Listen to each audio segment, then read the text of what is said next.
Hi hello friends, welcome to movie review of Peddi. Star casting to Ram Charan, Janhvi Kapoor, Jagapathi బాబు.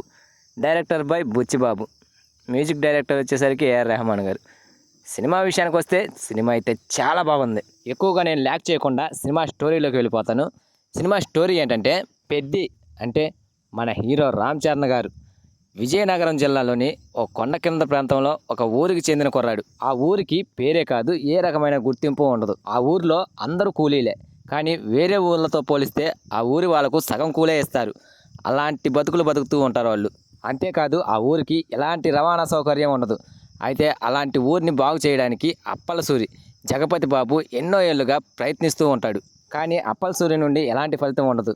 ఇలాంటి పరిస్థితుల్లో ఆ క్రికెట్లో నైపుణ్యం పొందిన పెద్ది నుండి ఒక మంచి పేరు వస్తుంది ఆ ఊరికి. కానీ డబ్బు కోసమే క్రికెట్ ఆడుతున్న పెద్ది ఒక అవమానం వల్ల క్రికెట్ ఆటనే వదిలేసి కుస్తీలోకి వెళ్తాడు. మరి అతను ఆట మారడానికి దారి తీసిన పరిస్థితులు ఏమిటి? అప్పలసూరి ప్రయత్నం ఎంతవరకు వచ్చింది? కుస్తీలోకి వచ్చిన పెద్దికి ఎలాంటి ఫలితం దక్కింది? తన కెరీరు ఎలాంటి మలుపు తిరిగింది? చివరికి తన ఊరిని మార్చగలిగాడా అనేదే ఈ సినిమా స్టోరీ. కమర్షియల్ సినిమాలు చేయాలంటే చాలామంది హీరోలే ఉన్నారు, కానీ ఒక స్టార్ హీరో ఇలాంటి కథను నడిపించాలి అంటే కొంచెం జాగ్రత్త పడాలి. అలాంటి సాహసమే చేశాడు రామ్ చరణ్ గారు. ఒక్క మాటలో చెప్పాలంటే ఈ పెద్ది సినిమా కాదు, ఒక ఎక్స్పీరియన్స్ అని చెప్పాలి. బుచ్చిబాబు సినిమాని తీయలేదు, ఒక అద్భుతమైన ఎమోషనల్ కథను చెప్పాడని చెప్పాలి. ఈ సినిమాలో ఎత్తు పల్లాలు రెండూ ఉన్నాయి.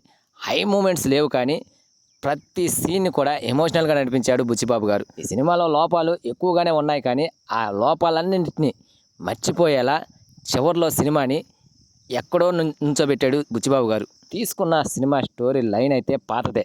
ఒక గుర్తింపు కోసం ఆ ఊరిని ఒక కుర్రాడు ఏం చేశాడనేది ఈ సినిమా మెయిన్ స్టోరీ. చెప్పడానికి చాలా సింపుల్గా ఉన్న ఈ సినిమా స్టోరీ బుచ్చిబాబు చాలా అందంగా, చాలా చక్కగా తెరకెక్కించాడు దీన్ని. ఫస్ట్ హాఫ్ అంతా కూడా ఫ్యాన్స్ ఏ విధంగా కోరుకుంటారో ఆ కమర్షియల్ పంతాలో నడిపించాడు సినిమా స్టోరీని. క్రికెట్ సీన్స్ అన్నీ కూడా బాగానే వర్కౌట్ అయ్యాయి. మధ్యలో కొన్ని ల్యాగ్ సీన్స్ ఉన్నా, కానీ కొన్ని ఇబ్బంది పెట్టే సన్నివేశాలు ఉన్నా, ఇంటర్వెల్ సమయంలో మంచి కిక్ ఇచ్చే హై మూమెంట్స్ రాసుకున్నాడు. ఇక ఇంటర్వెల్ నుండి అసలు స్టోరీ మొదలవుతుంది. సెకండ్ హాఫ్ పై ఇంట్రెస్ట్ పెంచాడు. ఇక సెకండ్ హాఫ్లోనే బాడీ బిల్డింగ్తో రామ్ చరణ్ గారు కుస్తీ మొదలు పెడతాడు. తన పైల్వాన్ క్యారెక్టర్ మొదలైన దగ్గర నుండి కూడా స్టోరీలో వేగం పెరుగుతుంది. ఇక అక్కడి నుంచి కూడా ప్రతి సీన్ కూడా చాలా చక్కగా రాసుకున్నాడు డైరెక్టర్ బుచ్చిబాబు గారు. దానికి తగ్గట్టుగా రామ్ చరణ్ గారి యాక్టింగ్ అయితే పీక్స్లో ఉంటుంది. రంగస్థలం సినిమా తర్వాత రామ్ చరణ్ దగ్గర నుండి అలాంటి పర్ఫార్మెన్స్ ఒక మాటలో చెప్పాలంటే అంతకు మించి కూడా ఉందని చెప్పాలి ఈ సినిమాలో ఆయన పర్ఫార్మెన్స్. ఇక క్లైమాక్స్కి వచ్చేసరికి ఎమోషనల్ టర్న్ తీసుకుంటుంది. భారీగా ఎమోషన్స్తో చాలా చక్కగా ముగించాడు. క్లైమాక్స్ అయితే అద్భుతం అని చెప్పాలి. ఒక మంచి సినిమాని చూసామనే ఫీలింగ్తో బయటకు వస్తారు ఆడియన్స్. సినిమాని అంతటిని కూడా రామ్ చరణ్ గారు తన భుజాలపై మోసాడని చెప్పాలి.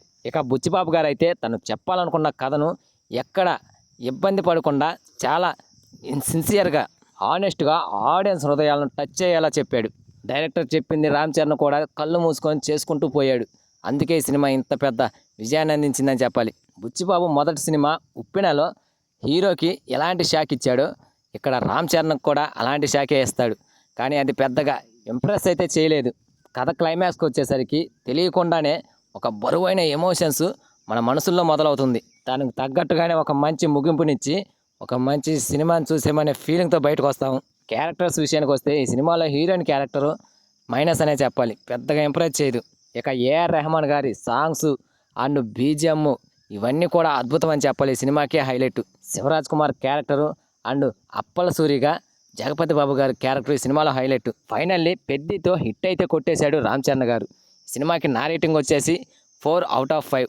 So this is the Peddi review. ఈ రివ్యూ కనుక మీకు నచ్చినట్లయితే ప్లీజ్ గైస్ లైక్ చేయండి, షేర్ చేయండి అండ్ సబ్స్క్రైబ్ చేసుకొని పక్కన ఉన్న బెల్ ఐకాన్ని క్లిక్ చేసుకొని ఆన్లో పెట్టుకోండి ఫ్రెండ్స్, ప్లీజ్.